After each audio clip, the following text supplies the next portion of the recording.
Hey everybody, hope you're doing well today. I am Brad Cartwright from Econ Course Companion, and I'm putting together this video today sitting in the loft of my cabin in the woods and the hills and the mountains of Santiago, Chile and the Andes Mountains just to say thank you.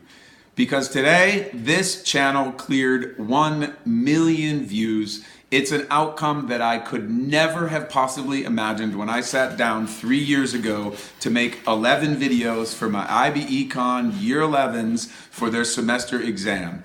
And over the course of the last 3 years, I have continued to build and add videos to this channel to help my own students initially, but ultimately to help you as IB Econ students around the world learn and understand the power of economics. Economics is what is underneath all of the political decisions and political platforms and political perspectives that we hold on this planet. I promise you that is true. As you move through your studies, you will see more and more how that becomes a reality.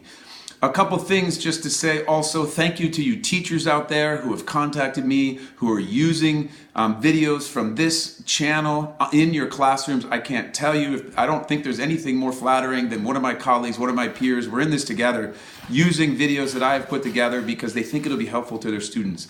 That is something that I hold dear, something that I appreciate, and something that I certainly do not take for granted. And to you students out there of IB Economics, if you are in year 2, HL or SL, in a couple months you are going to be sitting for that exam, and all I can tell you is listen, you understand this stuff. You are a human being, and economics is the study of human behavior.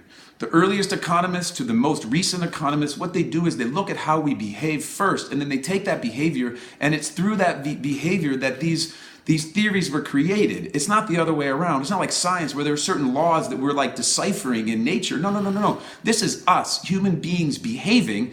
And as a result of that, these economists, who the original economists were actually philosophers, were looking at the human behavior and saying, in an economic sense, I think we kind of behave this way. So use that as motivation, use that to give yourself calm, use that so that you realize that you have the ability to understand economics on a really deep level. Because ultimately what you're talking about is human behavior, and you are a human being. And therefore, if you put yourself in the position of a consumer, put yourself in the position of a producer, put yourself in the position of a government, which is basically the parent of an economy, you can begin to understand and anticipate and therefore evaluate their actions. All right, so good luck to all of you out there. Thank you so much for supporting this channel. Thank you for all of the comments and kind words you've sent my way. It means the world to me. It's motivated me to continue to produce high quality videos that you might find helpful out there. Stay tuned in the next few months. I have a bunch of excitement and new things coming this way, so keep watching Econ Course Companion. The whole idea of this channel is that it is with you when you need it. It is your companion through economics, and I hope that you realize that. I hope it continues to be helpful, and please do the best that you can, and I hope that you're doing well, and I hope that you find this channel to be helpful. Good luck to you, take care, and we'll talk to you in a bit.